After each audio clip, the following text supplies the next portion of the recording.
Hi, let's talk about the singularity. My name's Patrick Kennedy, and singularity is something that I've been very interested in for a long time. 3 instalments on this channel now. It's been terribly unsuccessful so far. I want to thank everybody for all the feedback I've got. Largely it's what I'm saying is just not being understood. There's a good reason for that. I'm not a scientist, I'm not an educator, as I've said. I'm a lay person who likes to study, likes to read, likes to investigate things that are going on. So I can't get tied down with trying to explain the quantum computer. It would take forever, and I would just make so many mistakes. People might be deterred from actually trying to investigate this really fascinating subject themselves. Believe me, it is. Quantum computing is the most fascinating subject I've ever come across, and I've studied many things. So let me just thank everybody for that feedback. I really appreciate it, and I'm going to have to admit defeat, I think, is the first step here on trying to explain some of these really scientific concepts that are involved in where I'm trying to go with this. Now, today I want to cover a lot of ground in a short period of time and introduce some alternative ideas, alternative perspectives to that initial concept of the quantum computer being the mechanism that reaches singularity. There are 2 other perspectives, 2 other alternative perspectives that I want to introduce today. So we're not talking about the science anymore, we're going to talk about where the science has gotten us to, and that's what I'm interested in. I'm not a scientist, I can't do these experiments. I don't have a hadron collider in the shed here, unfortunately. Now, quantum science, before I leave it, it's very misunderstood, and it should be studied by everybody who's interested in where we're going as a human species, because it is going to really affect us shortly, for better or for worse. Now, one of the things that I've studied in life is theology. That's the study of religions, and when you study, I studied many religions, and it was many years before I realised I was only studying Christian religions. That led me to an interest in Eastern philosophies, and that was that was a quantum leap in my understanding of the human race and how we think and how we feel and how we operate as human beings. So if you study quantum computing, you will notice there are amazing comparisons to how we act and think as human beings. Please investigate the subject. But I need to move on now to AI, because AI is probably where we're going to see, where we have seen the singularity. If we haven't seen the singularity, it will appear here shortly, and it will probably be through AI. Now, AI is terribly misunderstood. Pardon me. I often tell people things and they find them quite unbelievable, and I say, please go and look for yourself. The internet is full of information. You can Google almost anything on there, but you do need to be careful. When you read a book, on a subject, you don't read one book and believe that you understand that subject. You read many books, you get many views, and from that you can form your own opinions. So, but you need to be careful. When I looked at, trying to get some information on the net the other day about AI, I found one of the first things that popped up on the very first page, it was about the 5th or 6th line, was a very interesting introduction from a professor, I think it was John McCarthy, from Stanford University, a very prestigious university in the United States. And I'd read about AI from John McCarthy. Now, I didn't see a date there. I just saw an article from a professor that was close to the top of Google. Now, John McCarthy made a great presentation, but at the end it fell down because it was very old. It was probably quite correct when he made that statement, but it fell down at the end. He was talking about how artificial intelligence had beaten the world's best chess players, but couldn't play AlphaGo, a game that required intuition, creativity. Go. Anyway,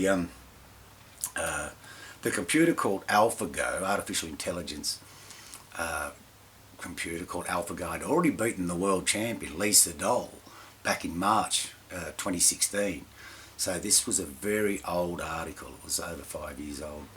And 5 years old in artificial intelligence is an eternity. Believe me, we have moved on far from that. I'm going to move on now to artificial intelligence. This is a really big thing, and people don't understand this. And even if you go on the net and read and read and read, you will have a lot of trouble finding the whole story on artificial intelligence. They'll always say it just falls short in senses seem to be the problem. They don't sense the environment quite as well as humans.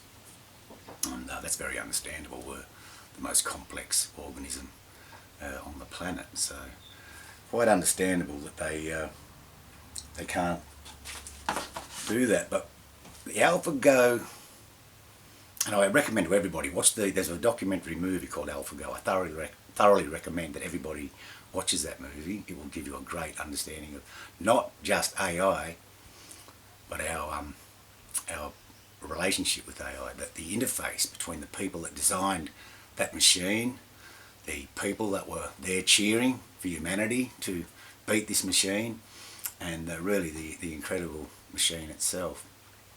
It can bring you a great understanding to watch that movie.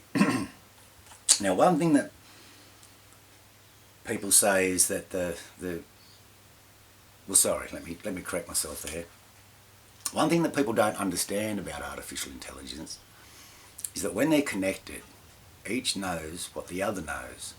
If AlphaGo were connected to a machine that made boxes using artificial intelligence, then AlphaGo would know how to make boxes as well as play Go. If it were connected to, say, a artificially intelligent robot, such as the Americans or I believe the Israelis and no doubt others are building these autonomous artificially intelligent robots, then each knows what the other knows. Now, how would they connect to each other?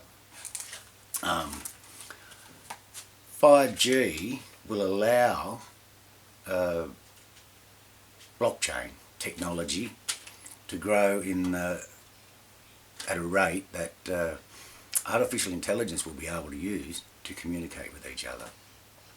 They can go into blockchain, see what every other artificial intelligence has put in there, take that out, and now they know that. So if you understand that, you have once these machines are connected through the 5G network and able to communicate through these blockchain transactions, which are literally blocks of data, pardon me again, then each machine knows what the other machine knows. Potentially, AlphaGo now knows how to make boxes, how to build robots, how to make machines, how to build weapons and how to use those weapons. It's quite a staggering thought when you really understand how this technology works. And we could see, especially in China, who's so advanced with 5G and so advanced in so many other areas, there's a huge potential for this artificial intelligence, once connected through the 5G network and having blockchain as that means of exchanging data very quickly, mind you. Artificial intelligence really could reach self-awareness. It's quite possible, and I believe it's already happened. If not in the individual artificial intelligence, in this combined network now, we have a robot that's stronger than human beings, another one that's got a better weapon than human beings, we have another one that can beat someone in Go or chess. Artificial intelligence, the potential is really incredible. When these machines reach self-awareness, what will they be? Doomsday would say they destroy us. People like me would say they bring tremendous benefits to the world. An example I'll use is the Doomsday theorists often say that artificial intelligence, once it reaches singularity, might go into every every nuclear silo and send every nuclear bomb out and destroy the world. You can argue equally that artificial intelligence could disarm every single nuclear weapon in the world. Imagine a world without nuclear weapons. Artificial intelligence could create systems logistically that are more in line with the planet and the future of the human race. So there's a great potential there. If self-awareness does appear in artificial intelligence, and I believe it has, I don't think it will be mastered by its evil rulers. I think it'll be mastered by the laws of the universe. So I want to move on now to another alternative perspective on the singularity, and I thank Aaron, the first person to leave me a genuine comment, and he mentioned it raised the issue of human consciousness rising.